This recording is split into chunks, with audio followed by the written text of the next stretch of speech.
Hem, donc merci une fois de plus d'être tous présents pour ce webinaire.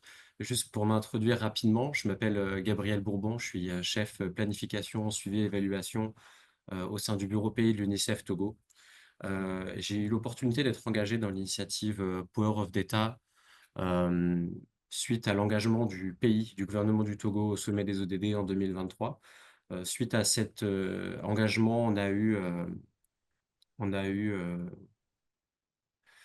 nous avons eu des échanges avec au niveau technique avec l'Institut national de statistique, les différentes parties prenantes sectorielles et les partenaires, présents dans l'initiative. Donc il y a eu des échanges, des rencontres à l'international, notamment des visites, des points focaux, et tout ça, ça a mené à notre niveau au Togo à un événement de pré-lancement de l'initiative en juin dernier, qui a été une opportunité, de pouvoir, identifier des thématiques de travail, mais aussi surtout de pouvoir renforcer le réseau autour des données. L'avantage de cette initiative-là au niveau du Togo, c'était le fait d'avoir, des parties prenantes multiples. Donc il y avait le réseau, académique, le gouvernement évidemment, les Nations unies et également la participation des ONG, de la société civile.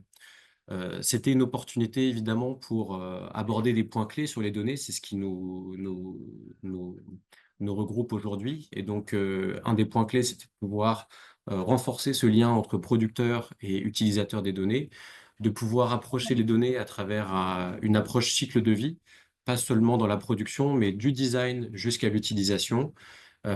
Tout ça pour établir une masse critique, et donc c'est là où la dimension de partenariat sur les données est critique, parce qu'on a tous un rôle à jouer pour assurer qu'on va pouvoir produire une masse d'évidence, suffisante, pour, prendre des décisions et informer l'évolution de la situation. Donc c'est vraiment tous ces éléments-là qui nous regroupent aujourd'hui.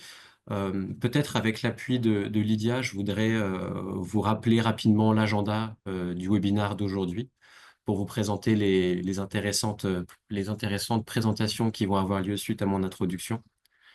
Hem, Dans un premier temps, on va avoir une overview sur l'initiative Power of Data, qui sera présentée par, Frédéric, Mugisha et Victor, Orogo, que je vais, introduire juste après. Par la suite, on aura la chance d'avoir la perspective, de la part, gouvernementale, avec, un intervenant de la part du Ghana, professeur Samuel Kobina Anim. Et dans un troisième temps, nous aurons, la perspective justement du côté, des ONG, avec, Florence, Seivo, qui est, directrice exécutive du forum, SDG au Kenya. Après, nous aurons évidemment une phase de questions-réponses, qui sera animée par, mon collègue Frédéric Mugisha, qui je pense permettra de clarifier, tous les points, et nous pourrons conclure finalement le webinaire avec les mesures aussi, prospectives. Voilà tout ce qui nous attend à travers cet agenda, et juste avant d'introduire la première session, je voulais vous rappeler qu'évidemment comme je l'ai évoqué, pour toutes les questions, vous avez la possibilité, de les laisser dans le chat, pour, qu'on puisse les prendre en compte au moment de la session Q&A, ou de les garder et vous pourrez intervenir directement lors de la session qui est dédiée. Hem Un élément important, par rapport à l'objectif effectivement du webinaire d'aujourd'hui. Comme j'ai dit, il y a tout cet enjeu autour de l'initiative, de pouvoir, explorer la mise en réseau, le partenariat et tous les éléments techniques que j'ai présentés.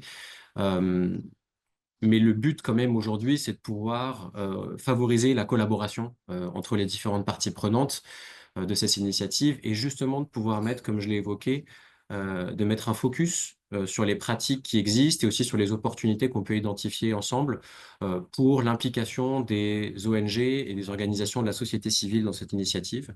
Comme je vous l'ai dit, au Togo, on a justement eu une implication dans l'identification des thématiques techniques et de la mise en réseau, avec, lors de l'événement de juin avec les ONG et la société civile. Ça a permis d'avoir une perspective différente et d'avoir justement cette approche, en tout cas d'identifier des pistes cycle de vie, et donc c'est vraiment une opportunité ici assez importante, à travers les différentes présentations, d'engager les différents acteurs, parce que la question des données est une question de tous, les parties prenantes même, les détenteurs de droits, les ONG, le gouvernement, le secteur privé, et cetera, et cetera. Donc, sur cette introduction, je me fais le plaisir de transmettre la parole à mes collègues, Frédéric et Victor pour la première présentation sur l'overview de l'initiative Power of Data. Juste pour vous les présenter rapidement, Frédéric Mugisha est conseiller en matière d'intégration des objectifs de développement durable au niveau du service régional pour l'Afrique, pour le PNUD.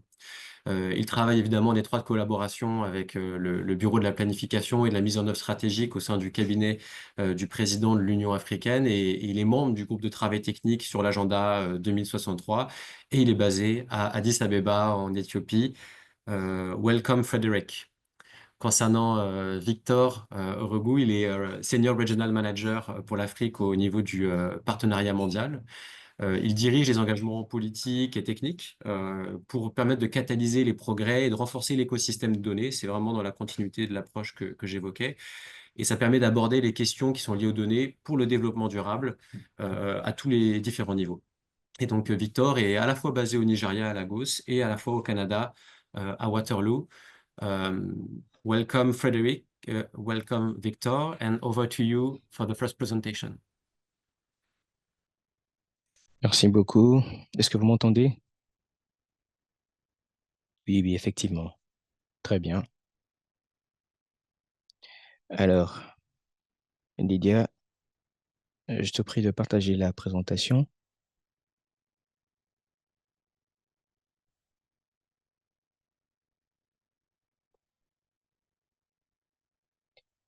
Alors, je vais faire une présentation en deux volets.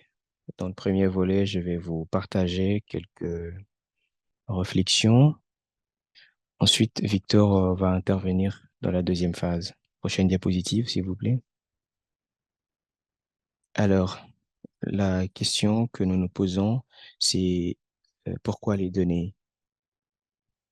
Et pour certains d'entre vous qui évoluez déjà dans ce secteur, vous n'avez même pas besoin d'une introduction à ce sujet.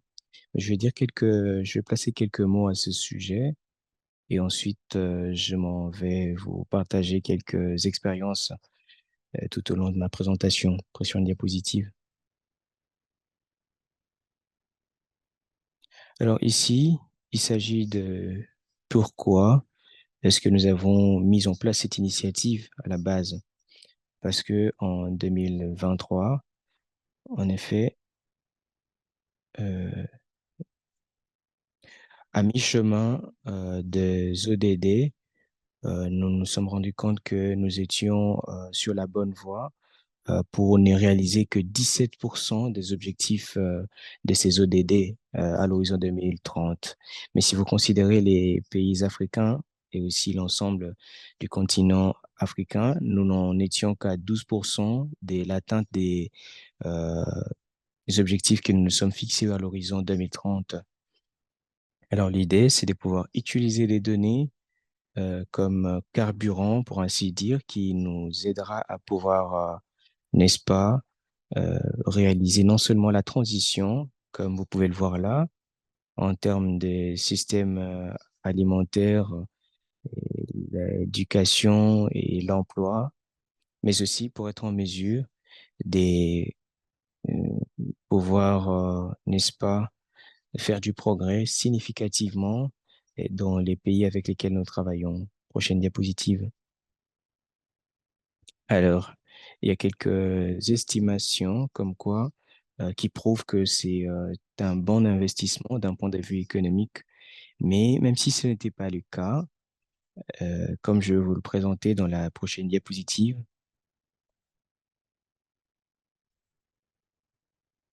alors ce que les données peuvent faire, c'est en tout cas quelque chose de très, très bénéfique. À présent, j'interviens à partir du Burundi et le Burundi a une vision à pouvoir réaliser à l'horizon 2030. Mais si vous réfléchissez au sujet de ce que les données peuvent réaliser, le Burundi commence déjà à réfléchir au sujet des choses qu'il peut réaliser pour être en mesure de pouvoir occuper un rôle important à travers le monde à l'horizon 2060. Et je voudrais également dire que nous avons découvert qu'au fait, quand vous pensez sur le long terme, c'est devient donc plus facile pour vous d'utiliser les données.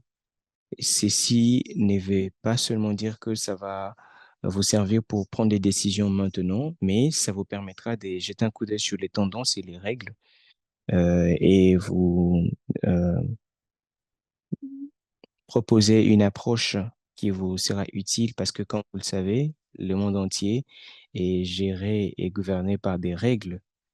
Euh, alors, si vous accordez l'objectif et que vous vous accordez la chance de travailler avec les données, vous allez avoir l'occasion d'identifier les règles et savoir qu'est-ce qu'il vous faut déjà améliorer maintenant pour être sur la bonne position dans l'avenir. Alors, ce que nous sommes en train de vouloir dire, c'est que un système de données efficace peut favoriser le progrès dans la réalisation de tous ces objectifs que vous pouvez vous fixer.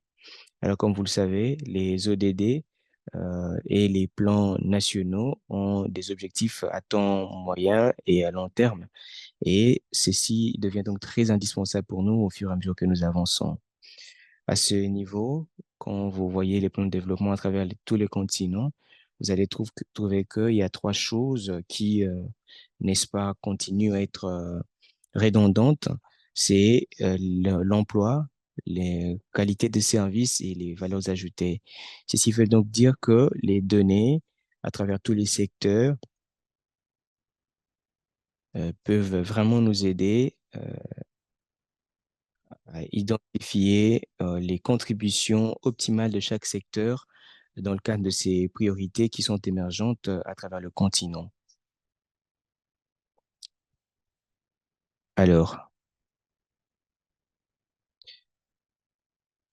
euh, une chose que je voudrais bien dire, c'est que il y a quelques défis que nous allons rencontrer et certaines, c'est par exemple les, les investissements, les sous-investissements chroniques et au fait, ça va vraiment nous aider à être très focus pour essayer d'identifier ces secteurs euh, où on peut être très performant dans la réalisation. Euh, et aussi,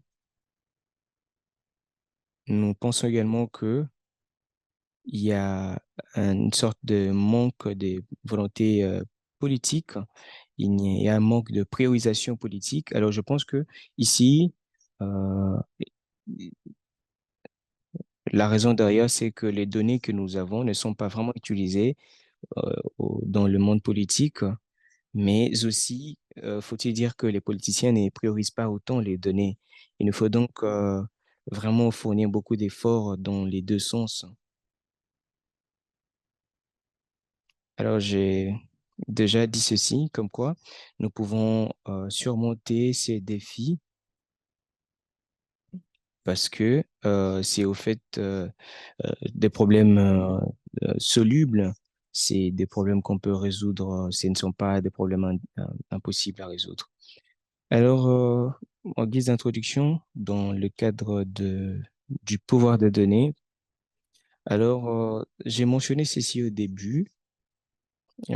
Ça a été mis en place en 2023 et c'est une plateforme qui vise à nous aider à constituer des systèmes de données dont on a besoin pour atteindre les ODD dans chaque pays. La bonne nouvelle, c'est que une fois que nous évoluons dans ces ODD, nous serons déjà en train d'évoluer en même temps dans les cadres de nos plans nationaux sur le moyen terme et sur le long terme. Et nous allons pouvoir prioriser les objectifs nationaux, notamment pour mettre en place et renforcer le système des données. Et nous allons aussi mobiliser l'appui des politiques et des investissements au niveau national en faveur des systèmes de données. Aussi, allons-nous renforcer les partenariats et la collaboration. Quelquefois, les choses évoluent dans deux sens. Dans un sens, on peut soit tenir le gouvernement responsable mais quelquefois, ça aide le gouvernement, ça protège le gouvernement d'une certaine façon.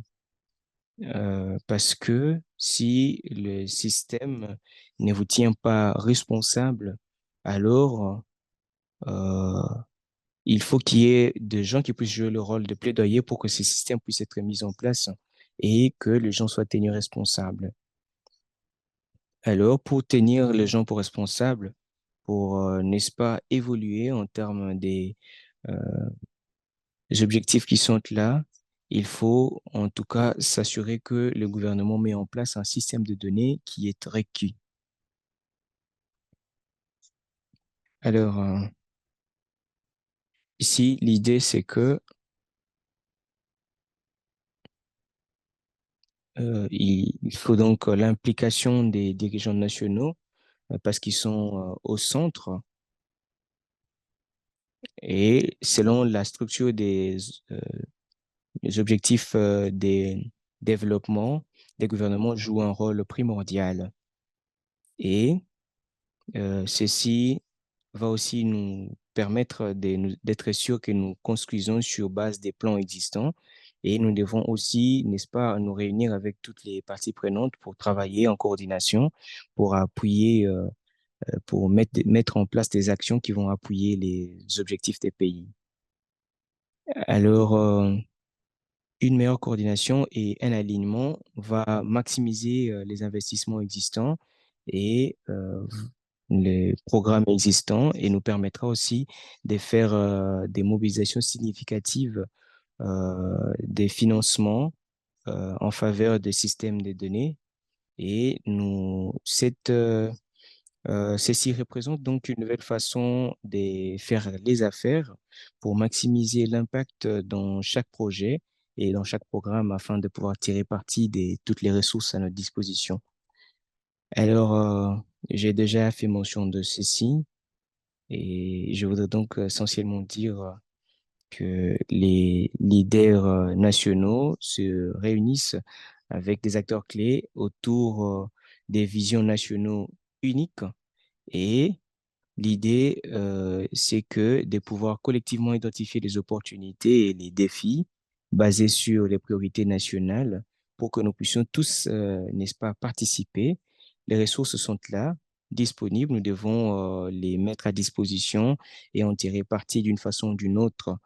Et nous devons aussi tirer parti des plateformes nationales comme régionales pour de Power of Data pour mobiliser l'appui.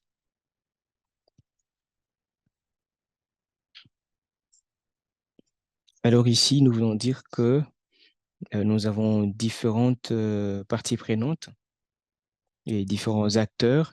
Moi, je suis du PNUD, Gabriel est de l'UNICEF, et il y a aussi la Banque mondiale, il y a l'UNFPA, nous avons le Partenariat mondial pour les données de développement durable. Et, en fait, l'idée, c'est que nous puissions travailler ensemble de façon collective pour que nous soyons sûrs que nous avons une certaine forme de coordination dans les secteurs de développement. Alors, en termes des valeurs ajoutées de la société civile et des ONG, j'en ai déjà fait mention. Au fait, ici, c'est pour dire que si nous travaillons déjà dans cet espace, euh, vous êtes certainement en train de travailler dans le secteur de plaidoyer pour, n'est-ce pas, tenir le gouvernement pour responsable, mais il y a aussi possibilité que vous puissiez aider les gouvernements ou les institutions où les instructions ou les structures existantes ne sont pas propices pour aider à prioriser les objectifs et aussi les rendre opérationnels. Alors, l'une des choses que je mentionne, c'est que l'utilisation de ces données devient donc très indispensable parce que vous les créez de façon critique dans les communautés et ceci nous permettra d'aller de l'avant avec les données. Prochaine diapositive. Alors maintenant, je vais donner la parole à mon collègue Victor. À vous la parole, Victor. Alors, merci beaucoup. Frédéric et Gabriel. Euh, Permettez-moi aussi de pouvoir suivre ce même protocole. Alors, en termes des avancées que nous avons réalisées à ce jour, vous allez vous rappeler que cette initiative a été étiquetée et mise en place vers la fin de décembre 2023. Alors, au premier trimestre de l'année 2024, nous avons eu des engagements rapides avec plusieurs pays à travers l'Afrique et en Amérique latine et Caraïbes. Prochaine diapositive. Alors aujourd'hui, nous avons déjà atteint quelques résultats à travers ces pays. Nous avons 10 pays dans différentes régions de l'Afrique qui ont organisé des réunions, des données, de partenariat de données dans le cadre de Power of Data. Et ceux-ci ont été lancés au premier trimestre de l'année 2024. Il y a donc, ceci démontre donc euh, ag- un, un engagement très convaincant de ces différents pays, comme quoi euh, les fonds mondiaux en matière de données de la Banque mondiale ont aussi été vraiment exploités et il y a un certain nombre de pays qui ont commencé à travailler dans ces projets et ceci démontre les contributions qui peuvent être, n'est-ce pas, produites par le secteur privé pour le développement des données en faveur des ODD. Et il y a aussi eu davantage de plaidoyer politique dans la région et au niveau de région et au niveau de pays en même temps. Alors, nous avons vu, en tout cas, toutes ces choses, ce sont des résultats que nous avons obtenus au cours de l'année 2024 et tout au long de l'année. Alors, nous avons eu un certain nombre des pays additionnels veulent se renseigner au sujet de ces concepts, ce qui démontre l'intérêt pour eux de pouvoir rejoindre ces initiatives. Alors là, nous pouvons voir l'attraction au niveau de pays. Nous avons le Botswana, qui est l'un des pays qui a lancé ses activités au mois de mars de cette année. Et il est vraiment un appui considérable pour cette initiative. Le gouvernement de Botswana est très intéressé pour pouvoir intégrer cela. Et là, il a déjà intégré le plan de Power of Data dans le plan de développement durable. Et il y a la Banque mondiale qui a aussi, n'est-ce pas, démontré quelques engagements pour pouvoir travailler avec les gouvernements. Et il y a eu une discussion qui vise à aligner ces engagements en rapport avec la vision de l'Union africaine, notamment pour le but, l'objectif des développements statistiques. Et le Ghana a présenté quelques exemples de ce que nous avons vu en Afrique. Nous voudrions bien parler des objectifs et des avancées réalisées par le Ghana. Le Ghana a tiré parti de la plateforme de Power of Date pour, n'est-ce pas, appuyer quelques MOU et ils ont donc travaillé, n'est-ce pas, en partageant les données pour pouvoir accroître la disponibilité et l'utilisation à temps réel des données des ODD. Et ils ont donc travaillé au niveau national comme provincial. Et ils ont aussi travaillé en faveur de la régulation des données. Et aussi ont-ils fait des plaidoyers en faveur de l'utilisation des données moyennant l'intelligence artificielle. Le Ghana a aussi, n'est-ce pas, mis en place des MOU et il croit que ceci va pouvoir accélérer les progrès en faveur de la mobilisation des ressources et aussi en faveur de la collaboration. Le Mali, la Somalie a aussi lancé une activité en début de cette année.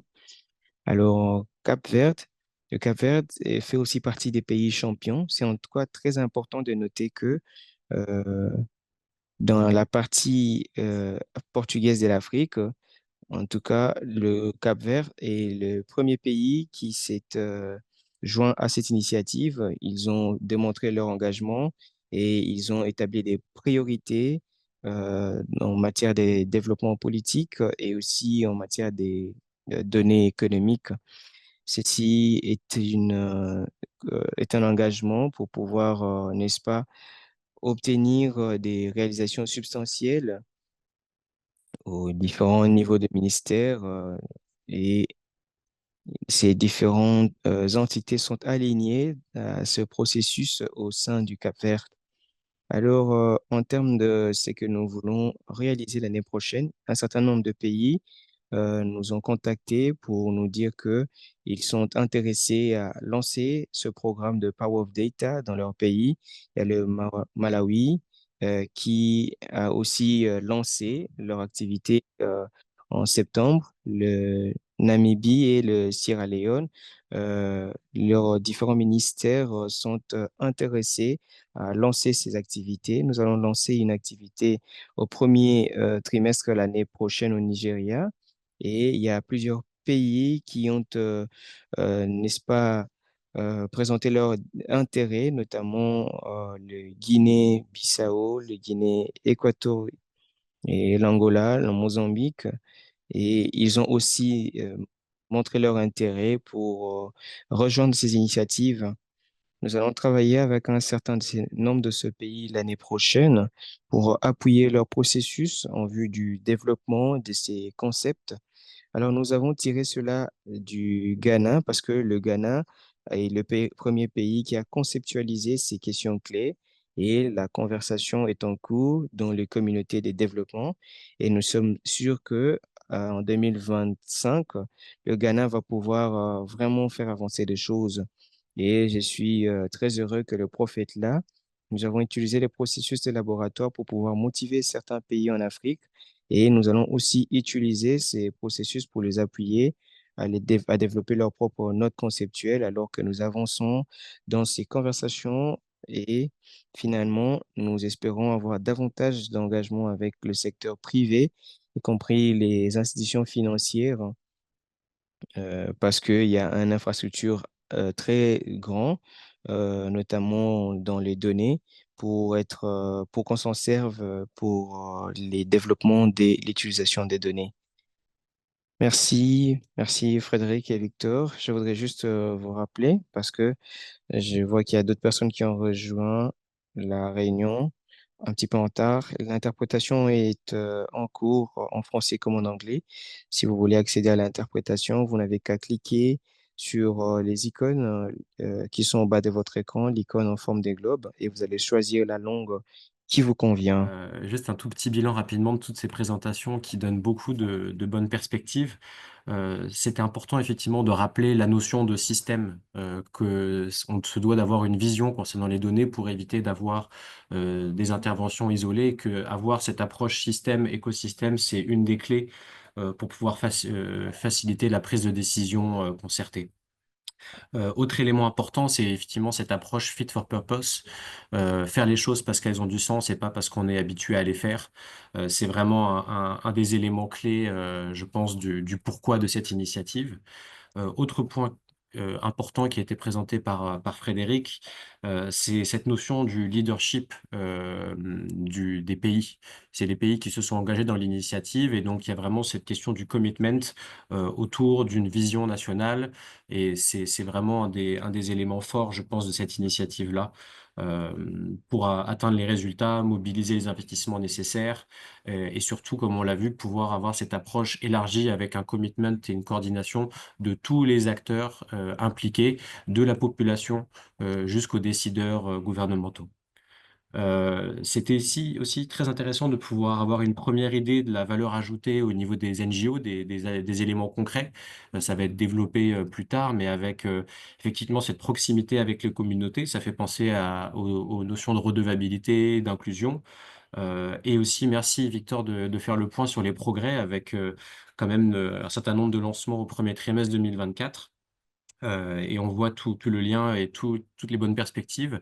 Un des points clés, selon moi, d'après ce qui a été présenté, c'est aussi la notion de perspective digitale liée à la transformation qui se fait dans le monde actuellement. Et je pense que ça fait aussi écho en tout cas, ça montre l'importance aussi de travailler sur la question de l'éthique au niveau des données. Voilà, juste un peu des sujets de réflexion. On a vu que le Ghana était un des pays champions avec un engagement large et justement cette ouverture derrière avec l'utilisation pour des policy briefs, l'IA et d'autres pays qui s'engagent. Et donc, c'est avec plaisir que je passe la parole au professeur Sam Anim pour nous présenter justement un petit peu la perspective au niveau du gouvernement au Ghana et nous faire part de toutes ces bonnes pratiques. À Nîmes, il occupe le poste de statisticien du gouvernement au service statistique du Ghana depuis 2019. Il est également professeur d'économie à l'université de Cape Coast au Ghana. Euh, il travaille sur toutes les dimensions scientifiques avec la question de la qualité des données pour le développement. Il soutient aussi de manière assez passionnée le programme de développement national et mondial. Euh, et il travaille également avec la Commission nationale de planification du développement. Il contribue à l'amélioration du système statistique national du Ghana et collabore avec plusieurs organismes nationaux. Et évidemment, il est basé à Accra au Ghana. Euh, À vous, Anime, pour la présentation. Merci.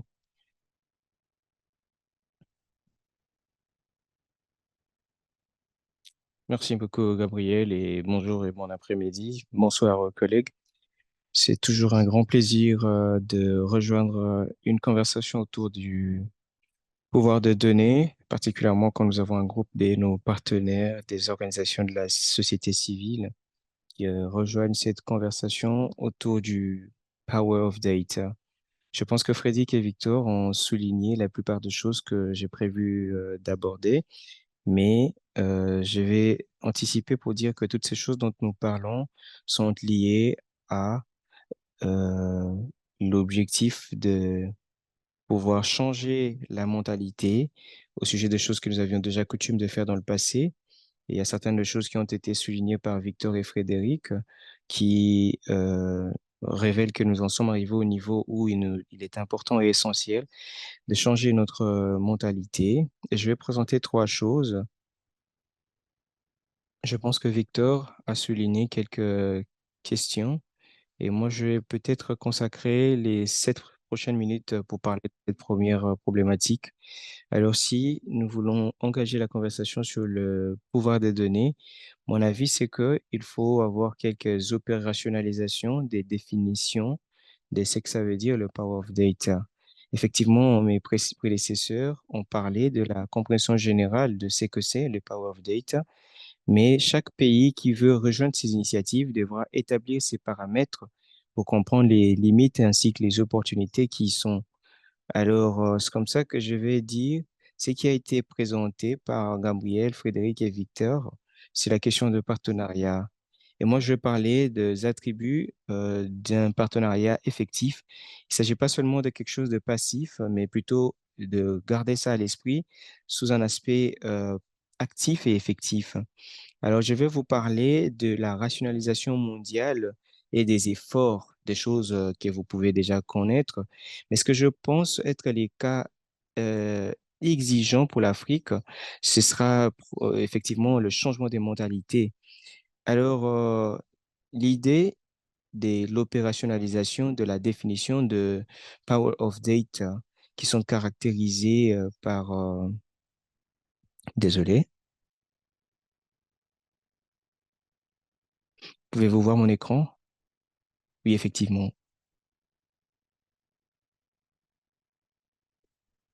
Euh, Moi, j'ai perdu la visibilité de mon écran. Alors, ils sont caractérisés par 5 P. Alors, moi, je suis un peu réservé à l'utilisation de ce mot promesse parce que les données peuvent être utilisées comme un élément de destruction et comme Frédéric l'a dit, initialement, on pensait aux données pour le problème de pouvoir. Et notre définition de pouvoir des données, c'est notre capacité de pouvoir, n'est-ce pas, mettre en place le progrès. Alors, vous avez tous deux parlé des actions politiques. Effectivement, c'est ce qui est au centre de cette conversation et du pouvoir des données. Mais Victor, vous avez dit quelque chose de très indispensable, c'est que il s'agit pas seulement des actions politiques autour de ces choses, mais comment est-ce que nous tirons parti de la participation du secteur privé, parce que le monde a présenté une opportunité incommensurable pour nous d'utiliser le paysage des données pour atteindre des résultats. À vous, les collègues qui rejoignent cet appel, les 6 P portent sur les potentiels d'autres parties prenantes et dans les prochaines minutes, je vais vous dire pourquoi est-ce qu'il faut que nous puissions vraiment voir ça sérieusement. Frédéric a parlé des questions de transparence et des responsabilités au chef des organisations de société civile. Et les partenariats effectifs dont j'ai parlé, je vais vous partager leurs attributs. Comment est-ce que nous avons opérationnalisé le pouvoir des données?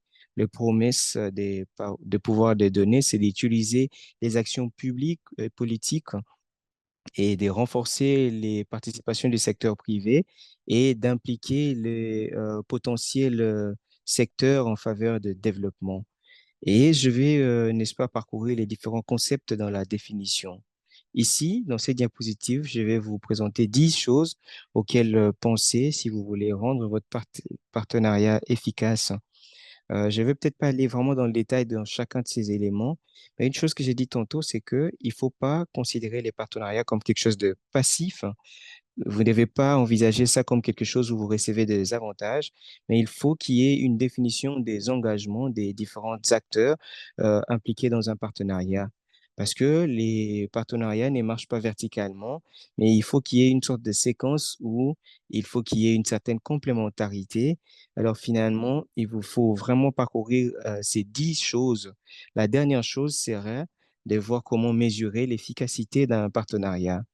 Le mois dernier, nous avons participé au Forum des données mondiales des Nations Unies et j'ai fait une déclaration comme quoi chaque partenariat qui n'est pas mesuré n'est pas digne. Si nous voulons penser à l'efficacité des partenariats, après avoir parcouru tous ces éléments, il faut finalement déboucher sur une déclaration comme quoi, effectivement, j'ai eu de l'impact, mais à quel niveau avez-vous fait de l'impact? Effectivement, vous avez eu de l'impact, mais est-ce que vous avez pu mesurer cet impact? Alors ça, c'est vraiment indispensable pour les collègues de la communauté des organisations de la société civile. Alors, en 2015, nous avons eu un agenda de révolution des données qui était basé sur 6 piliers. C'est ce que moi j'appelle la rationalisation des mondiales. Alors, ici, il s'agit de présenter les données pour la transparence, notamment pour les organisations de la société civile, et j'ai souligné la question de responsabilité. Alors, de façon générale, toutes ces choses entrent dans le processus de révolution des données à l'échelle mondiale. Le mois dernier, au cours de ce forum, nous avons mis en place un cadre qu'on appelle le cadre de Medlink, qui a 4 domaines d'intervention. Dans le dernier domaine d'intervention qui porte sur les partenariats, ceci reflète le pouvoir des données dans le cadre des partenariats efficaces. Comme je l'ai dit et comme cela a été dit par mes collègues, il s'agit de faire la coordination et c'est la conversation que nous avons quant à ce qui est des partenariats efficaces. Alors, qu'est-ce qui peut rendre un cas, de quoi est-ce qui est constitué un cas exigeant pour l'Afrique? Je ne vais pas aller vraiment dans les détails. Alors, notre trajectoire de développement continue à être en proie aux fluctuations. Mais une chose que je voudrais souligner, c'est que nous tous, dans cet appel, sommes au courant du fait que obtenir les données, c'est quelque chose n'est pas très, enfin, le financement des statistiques n'est pas vraiment optimal. Et l'idée de tout ce que nous faisons, c'est de pouvoir avoir davantage des bases de données et avoir une portée un peu plus importante de statistiques des données dans le paysage des suivis et évaluations. Nous devons nous travailler de façon à tirer les meilleures valeurs de données. Et les quatrième points que je vais mentionner, ça sera l'utilisation des statistiques. Et nous savons que c'est très faible, mais le fait que c'est restreint, et comme je l'ai dit, et les deux derniers éléments que je vais mentionner, c'est que c'est sélectif et non coordonné. Nous voyons que les gouvernements et les différentes parties prenantes sont très sélectifs sur les choses à utiliser, au point que les ministères, les organisations de société civile, les ONG, utilisent les statistiques de façon non coordonnée. Et c'est au fait ça que doit faire les Power de Data.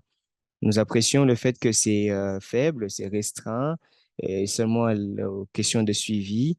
Mais les deux choses, notamment, il faut que les choses puissent être mieux coordonnées grâce au Power of Data.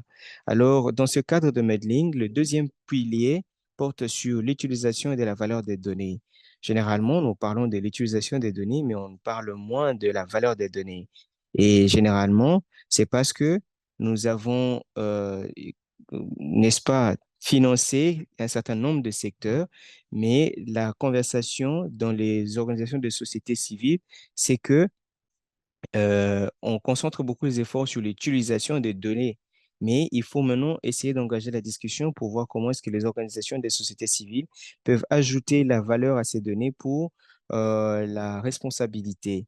Alors, je vais aller à ce prochain point, comme quoi nous sommes dans une période où nous devons gérer la transition en arriver au niveau où, dans chacune de nos actions, les données puissent être vraiment un produit intégré. Alors, nous avons vraiment un nombre de gens qui nous fournissent des données et au mois ou aux années qui viennent, nous allons voir des gens de partout qui vont nous dire voilà ce qu'il en est, sans aller dans le processus fondamental de la transition des données vers les statistiques. Alors, si nous ne nous impliquons pas les organisations de la société civile dans toutes ces conversations, nous allons être surpris de voir que les données ne seront pas toujours exploitables pour des raisons politiques. Alors, c'est un cas vraiment convaincant pour l'Afrique parce que ces conversations sont vraiment à notre portée pour nous, l'Afrique. Si vous voyez où Google se trouve et nous ne sommes même pas impliqués dans ces environnements. Et c'est à ce niveau que nous devons vraiment penser assez minutieusement au sujet de cette question de Power of Data. Alors, Victor a aussi fait mention de ceci. Moi aussi, je vais essayer de dire quelque chose. Je vais faire deux petites illustrations pour mettre en action ce que nous voulons vraiment dire par le pouvoir des données. Alors, dans cette diapositive, ce que j'essaie de vous faire voir, c'est premièrement, de réaliser que le problème complexe que nous avons, le problème cyclique que nous avons, ne peut être résolu que quand nous avons une bonne compréhension de l'intégration de l'architecture des données. Alors, cela veut dire que si nous ne faisons pas des efforts pour que le Power of Data puisse atteindre le niveau où l'architecture sera très claire, pour que nous puissions intégrer les données, comme je l'ai dit, nous allons étendre la portée des gens qui fournissent ces données et ça va vraiment accorder, enfin, euh, amener un désordre quant à ce qui est les statistiques de ces données. Alors, au troisième niveau, nous reconnaissons le fait que les organisations de la société civile détiennent aussi une grande quantité de données, mais comment est-ce que nous pouvons intégrer ces organisations pour, n'est-ce pas, assurer l'harmonisation et la coordination des statistiques des données? C'est de ça que nous parlons dans l'architecture et nous avons présenté ceci aux communautés de partenaires au développement et nous pensons que c'est ça ce que nous devons faire pour nous assurer que nous avons mis en place une architecture qui pourra bien intégrer les données pour que nous soyons en mesure de voir la valeur des données à travers des partenariats efficaces. Many thanks, Samuel. Euh, C'était vraiment très intéressant d'avoir cet exemple concret. Je prends des notes pour le Togo, beaucoup d'informations très utiles. Je vais rapidement passer la parole à la dernière intervenante, comme le temps presse, mais qu'on prend quand même le temps de faire bien les choses. Concernant la perspective via les ONG, c'est Florence Sevio qui va intervenir. Elle a eu l'opportunité de travailler dans un grand nombre de coalitions. Et elle se consacre vraiment à la lutte contre la pauvreté et les inégalités. Depuis 2006, elle a coordonné les initiatives relatives aux objectifs du millénaire pour le développement dans un premier temps, avec le ministère kényan, de la dévolution et de la planification. Et puis, à partir de 2016, elle est devenue la coordinatrice nationale du Forum des objectifs de développement durable au Kenya. Donc, ça permettait de diriger les efforts qui vont favoriser les partenariats pour l'agenda 2030. Elle travaille sur les questions de plaidoyer, de politique, de recherche, de mobilisation. Euh, Elle est basée évidemment à Nairobi au Kenya. Florence, Merci beaucoup pour cette invitation au partenariat mondial pour les données de développement durable. Et mon prédécesseur, effectivement, il a vraiment préparé le tremplin. Je veux juste que vous puissiez me confirmer que vous pouvez bien m'entendre. Merci beaucoup. Je voudrais juste apprécier le prédécesseur et particulièrement les discussions autour de l'importance de la société civile, des organisations de la société civile dans cette conversation autour du pouvoir des données et tout ce qui doit être fait au niveau des pays. Parce que finalement, quand on pense aux données, parlons des communautés locales, comment les intégrer dans le système et pourquoi ces données sont produites. Comme vous le savez tous, le gouvernement dépense beaucoup d'argent sur les données et c'est là, ce sera vraiment approprié de pouvoir associer les données dans les conversations et se poser la question des gens par qui passent ces données et toutes ces personnes à qui ces données sont destinées.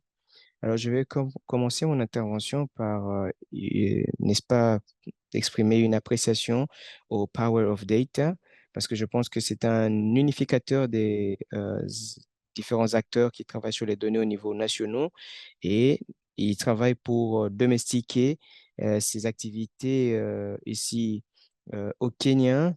Et je vois qu'il y a quelques collègues du Kenya qui ont déjà partagé les travaux que nous avons faits et vous avez certainement appris les travaux réalisés par les organisations de la société civile ici au Kenya, qui sont des champions de ODD, différents ODD sur lesquels nous travaillons.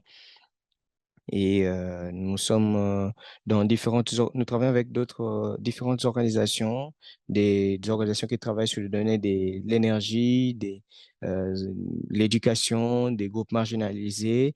Et on a déjà introduit ces discussions, mais tout d'abord, nous devons nous assurer, comme cela a été dit par l'un des prédécesseurs, que il faut qu'il y ait une appropriation locale de ces initiatives de Power of Date au niveau des pays.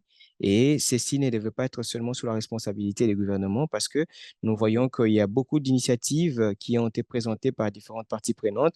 Alors, ceci veut dire que pour bien s'en approprier, il faut faire l'opérationnalisation. Ceci doit s'assurer que quand nous nous réunissons au Kenya, que la conversation puisse déjà être appuyée par le partenariat mondial pour les données de développement durable, met en place tous les partenariats pour engager ces discussions. Et nous sommes très heureux de voir que ce qui a marché cela a marché avec le Ghana, le Togo et d'autres pays, mais il est important que ceci puisse refléter les réalités que vous avez au niveau de pays. Et c'est donc quelque chose sur lequel nous sommes déjà en train de dialoguer. Et il y a aussi quelques espoirs de bonne volonté. Et il y a aussi des opportunités de synergie avec les mouvements ou les investissements qui sont déjà en cours. Alors, c'est vraiment important pour nous de nous assurer que nous ne voyons pas seulement tout ce qui est nouveau, mais en arriver au point où nous serons en mesure de faire la cartographie de ce qui existe déjà et établir un lien entre cela et ces initiatives de Power of Data. Parce qu'il y a beaucoup d'investissements, il y a beaucoup des travaux et d'efforts réalisés par la société civile et aussi par les systèmes de statistiques nationaux. Il y a aussi beaucoup d'efforts déjà réalisés par d'autres acteurs qui ne sont même pas encore déjà impliqués dans ces conversations, mais ils détiennent des données. Mais les choses que nous devons faire, c'est d'abord les impliquer et renforcer le partenariat, parce que pour cette question de partenariat, nous en sommes arrivés au niveau où nos bureaux de statistiques nationaux au Kenya apprécient le partenariat avec les organisations de la société civile et nous voyons, par exemple, nous étions au programme des ODD et les bureaux des nationaux des statistiques du Kenya qui ont signé un protocole d'accord pour, n'est-ce pas, davantage faire de partenariats avec les organisations de la société civile pour renforcer leurs capacités euh, euh, en matière de choses pour lesquelles on devrait travailler et aussi mettre en place des groupes dans les domaines thématiques. Comment est-ce qu'ils peuvent présenter les travaux qu'ils font. Et peu importe ce que vous faites, peu importe l'investissement que vous faites en tant qu'organisation de la société civile, vous pouvez présenter cela et lier cela au processus national. C'est donc quelque chose de très important. Alors, le partenariat, c'est quelque chose de très indispensable au niveau national. Effectivement, ça va donner lieu à une nouvelle collaboration, un nouveau partenariat. Donc, il nous faut davantage chercher des collaborations. C'est quelque chose sur lequel nous sommes vraiment en train de réfléchir pour voir quelle serait la bonne façon de, n'est-ce pas, réglementer les données. Nous avons quelques ressources qui sont disponibles. Comment voir les différents partenaires de développement et organisations de la société civile et pouvoir, n'est-ce pas, mettre en contribution leurs atouts parce que finalement, quand on parle du pouvoir des données, il est question de réfléchir sur ce qui peut bien marcher pour le pays.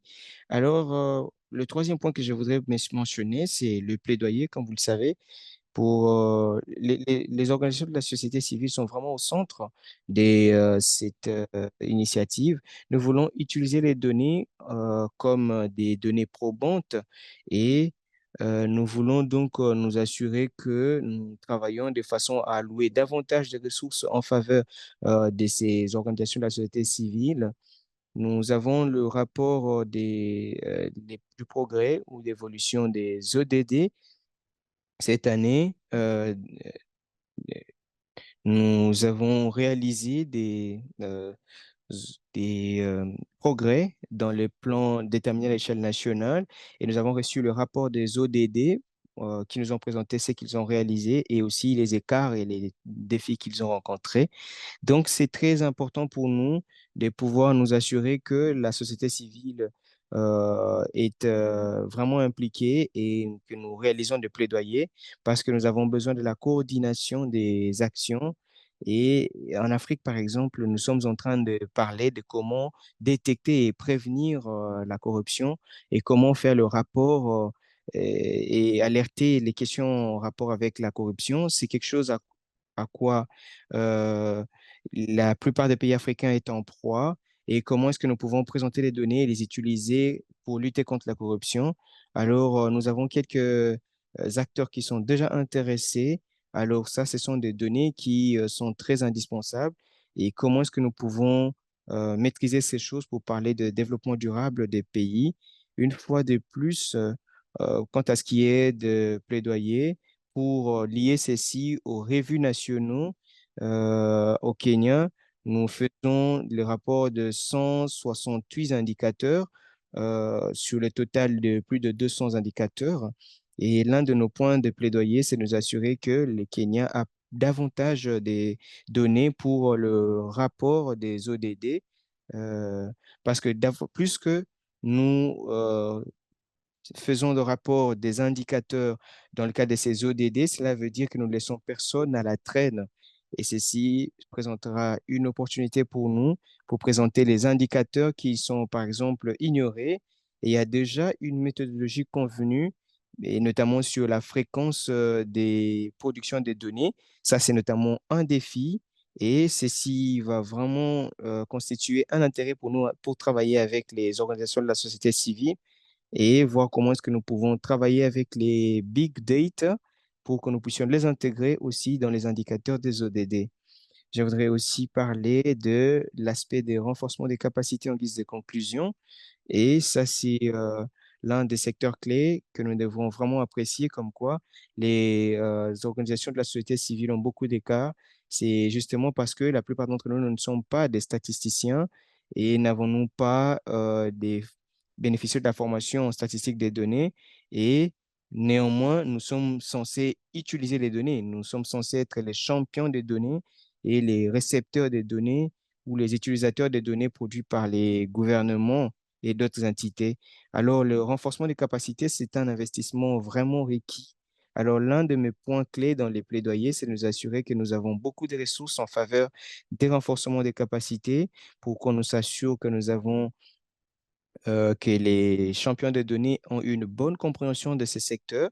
Et au Kenya, par exemple, l'un des défis que nous rencontrons, nous avons des accords de 2021, mais là maintenant, nous avons mis en place un directive des données, mais il y a un défi quant à ce qui est de l'appropriation de de ces orientations. Et dans certains domaines, on a besoin des expertises techniques. Alors, maintenant, pour qu'il y ait des experts qui puissent faire certains de ces travaux, ça demande beaucoup de ressources et il n'y a que quelques organisations qui ont fait quelques priorisations des données pour voir comment est-ce qu'on peut rendre les financements flexibles pour fournir des opportunités où le renforcement des capacités en matière de données peuvent être réalisés en faveur de la société civile et d'autres secteurs qui sont déjà en train d'évoluer. Je voudrais mentionner que j'ai quelques collègues ici, je vois Groot, je vois quelqu'un, il s'appelle George, qui ont fait vraiment de travaux intéressants avec les organisations de la société civile ici au Kenya. Il y a beaucoup d'innovations que nous avons réalisées. Vous pouvez aussi aller dans notre site SDG Forum du Kenya. Il y a quelques travaux qui démontrent que c'est possible d'avoir la collaboration avec les organisations de la société civile et faire avancer le plaidoyer et faire avancer les objectifs de développement durable. Nous n'avons que 6 ans, si pas moins, pour travailler ensemble et réfléchir sur ce que nous devons faire pour être sur la bonne voie. Merci beaucoup.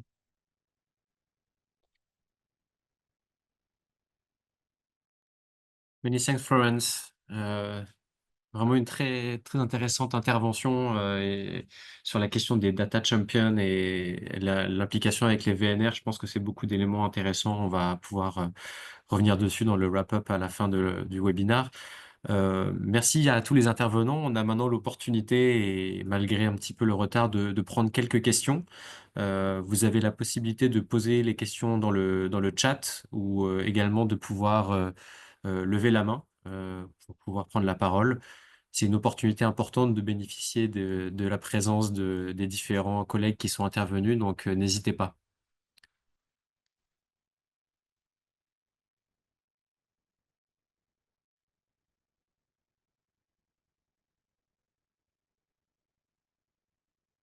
Au moment, je ne vois pas de questions dans le chat. Si jamais vous voulez lever la main, pour ceux qui ne sont pas habitués à Zoom, vous avez React et Raise Your Hand directement. Peut-être pendant que vous préparez les questions, c'est l'opportunité de vous partager l'information concernant, vu qu'on parle de partenariat, il y a un QR code qui est disponible pour faciliter la participation à un forum et de pouvoir partager des différents insights sur le partnership des données au niveau national. Donc je sais que Lydia voilà, va partager ce fameux QR code.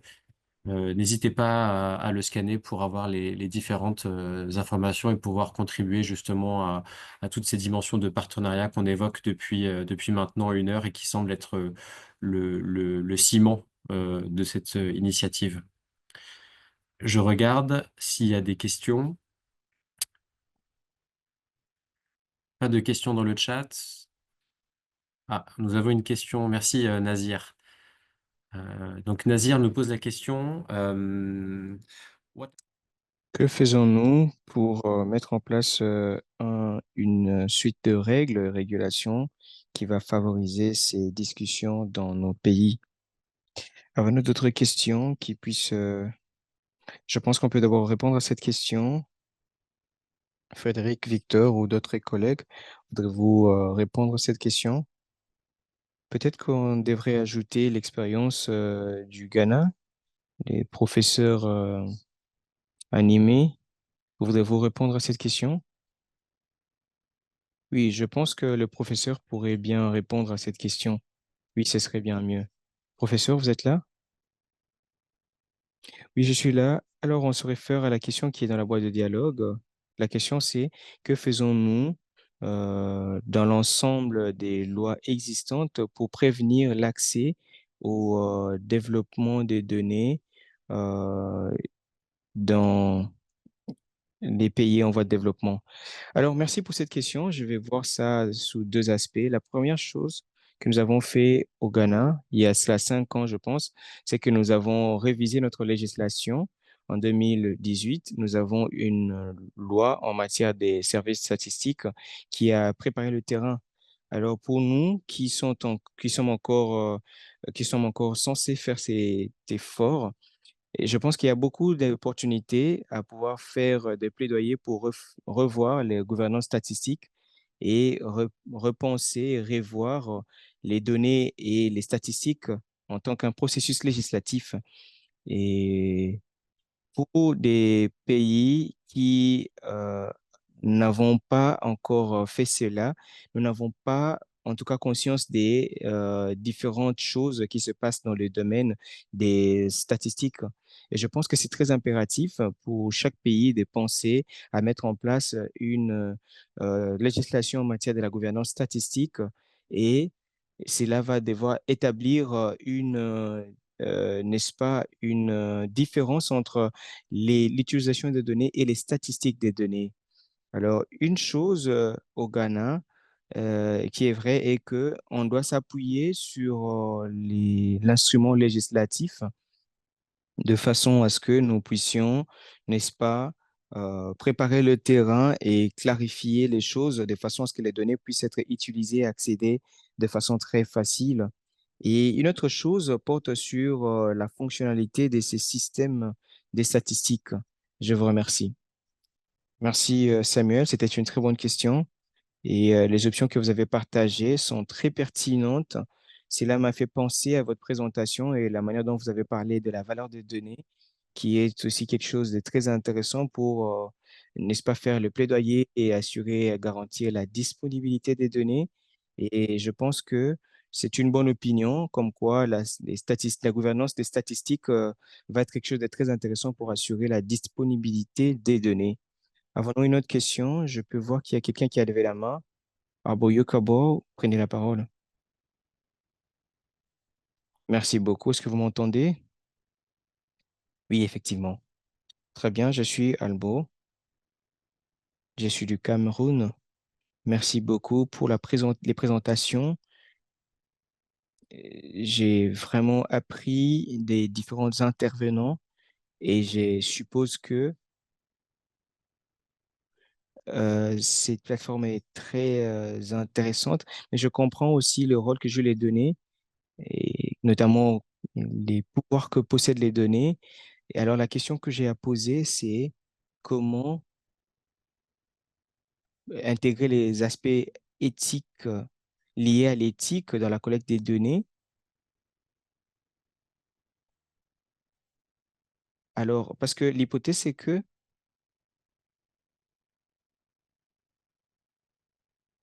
quand vous travaillez sur les données avec des indicateurs spécifiques, généralement, on a un petit peu de compromis au niveau éthique. Alors, comment est-ce qu'on peut s'assurer que dans tout ce que nous serons en train de faire, nous allons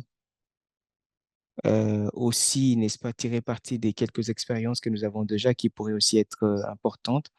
Merci pour la question. Professeur, euh, professeur Anim, voudriez-vous aussi répondre à cette question?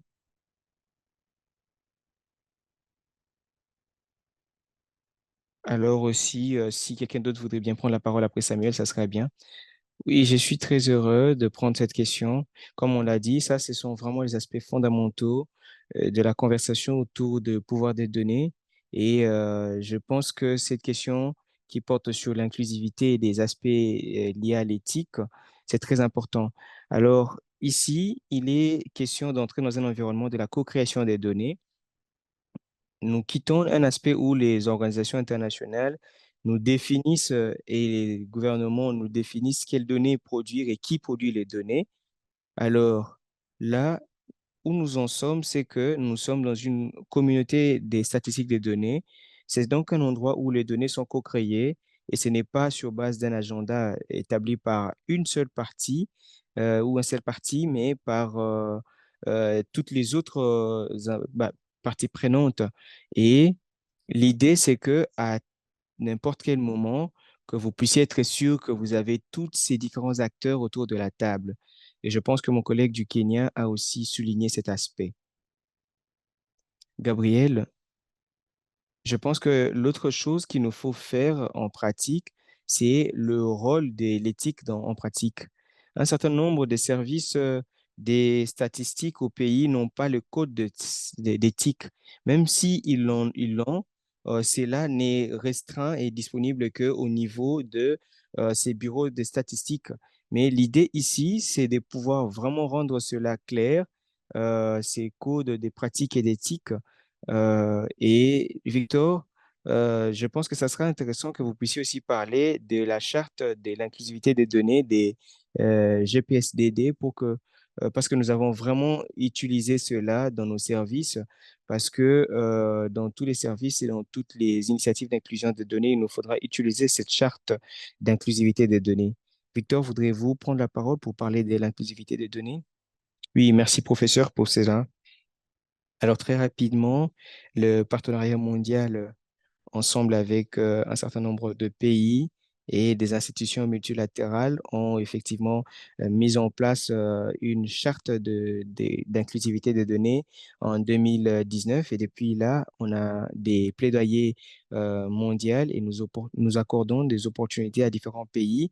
L'idée ici, c'est que l'inclusivité des données est vraiment importante pour ne pas laisser quiconque à la traîne dans cet agenda.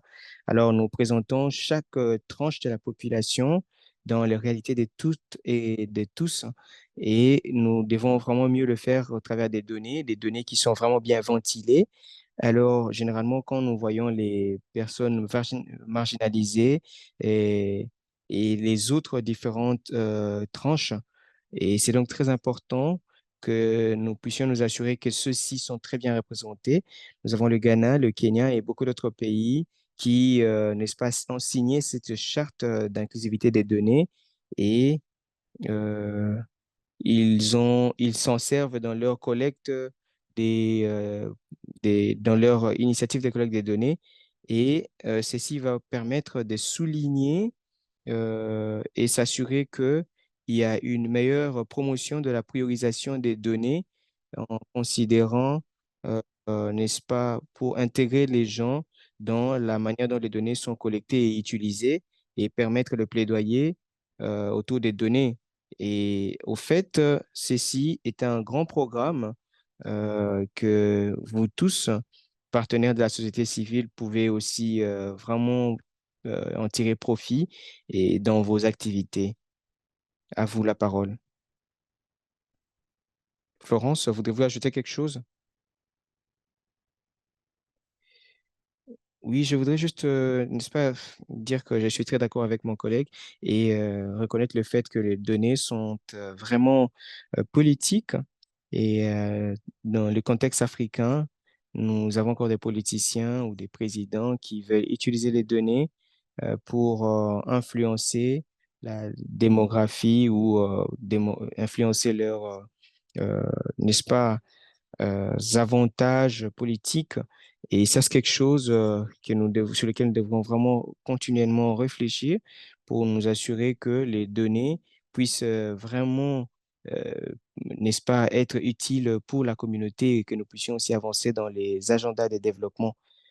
Euh, alors, je peux voir que vous avez beaucoup de questions, Abroul. Alors là que nous n'avons plus assez de temps, je vais suggérer que le professeur anime ou d'autres collègues puissent, n'est-ce pas, répondre à notre collègue dans le chat pendant que je serai en train de faire la clôture, si cela vous convient. Very interesting question, but I think as we are running late, it's better to go like this. Euh, Merci beaucoup pour toutes ces questions qui sont très intéressantes et toutes ces présentations. Avant de conclure la réunion, je pense que c'est important de pouvoir rappeler quelques points clés de la présentation pour ceux qui peut-être avaient loupé le début et vraiment pouvoir se rappeler toutes les idées fraîches. Le premier élément qui a été présenté par notre collègue Frédéric, c'est justement cette approche système, pouvoir réfléchir avec une vision et interconnecter les différentes composantes liées aux données pour pas avoir des approches isolées. Le deuxième élément, c'était de pouvoir justement avoir une approche fit for purpose et pas être dans le business as usual. Euh, Ça fait appel à des dimensions de priorisation, de changement systémique. Euh, Maintenant, comment ça se retrouve dans l'initiative Power of Data, ces principes, évidemment, c'est le leadership des pays, mais ça a été évoqué par d'autres. Ce leadership des pays, il est important, mais avec la participation des différents partis. On a vu l'importance du secteur privé, qui est souvent oublié, mais également des NGOs avec les dimensions de redevabilité, de proximité avec le terrain et aussi de facilitateurs de liens entre la production et l'utilisation des données. Donc, il y a vraiment des fenêtres d'opportunités importantes pour l'engagement concret des NGOs et de la société civile dans cette initiative.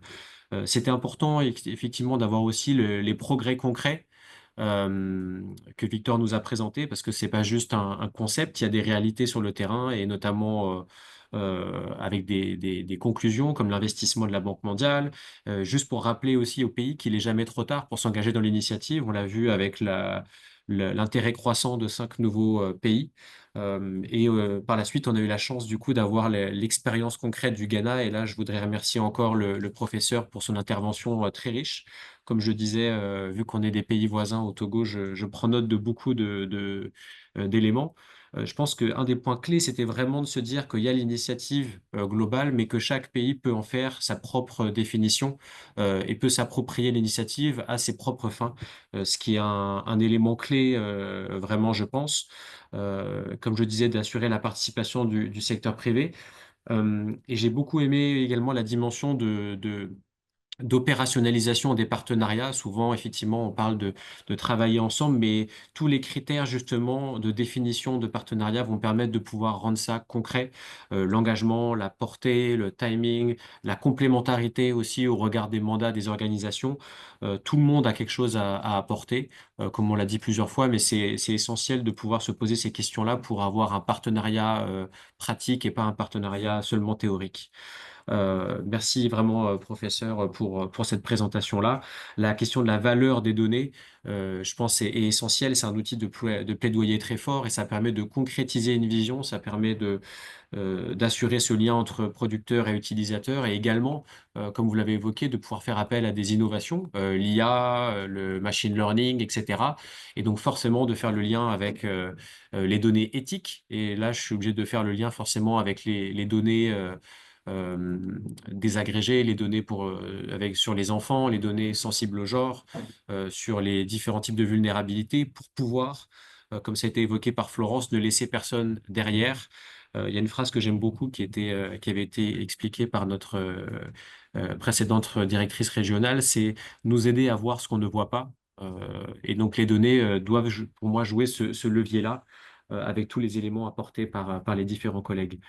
Euh, Florence nous a également parlé des différentes dimensions de partenariat, aussi de renforcement de capacité, de plaidoyer, et vraiment l'opportunité de l'expérience des VNR et du rapport individuel des CSO, je pense, c'est montre des possibilités ou des opportunités pour faire part de spécificités et de l'importance de l'engagement de la société civile, mais également de fait d'avoir des data champions à tous les niveaux qui vont pouvoir porter les initiatives et engager également, comme on a, avoir des leaders. Euh, je remercie également les personnes qui ont posé des questions avec des questions à la fois sur le cadre des données de gouvernance qui est extrêmement important avec là des clés sur le fait d'avoir une approche législative et également rappeler aussi justement toute cette dimension de, que les données sont également politiques et qu'on doit aussi considérer cette dimension-là par rapport à notre différents scopes. Euh, voilà, j'espère que ce wrap-up a été complet. Je voudrais remercier vraiment tous les intervenants pour ces informations de qualité. Vous remercier aussi pour l'opportunité de modérer et tous les participants pour votre intérêt. pour vos questions dans le chat. N'oubliez pas le QR code si vous voulez continuer à avoir des informations. Évidemment, comme je le rappelais en début de conclusion, il n'est jamais trop tard pour s'engager dans l'initiative. On a tous un rôle à jouer et, et n'hésitons pas à rester en contact, même entre les pays, pour faciliter la collaboration sur les données. Voilà, je vous remercie beaucoup pour la participation. On reste en contact et à très bientôt pour d'autres éléments et d'autres informations et d'autres discussions sur l'initiative Power of Data et comment ça se concrétise et ça s'opérationnalise sur le terrain. Merci beaucoup.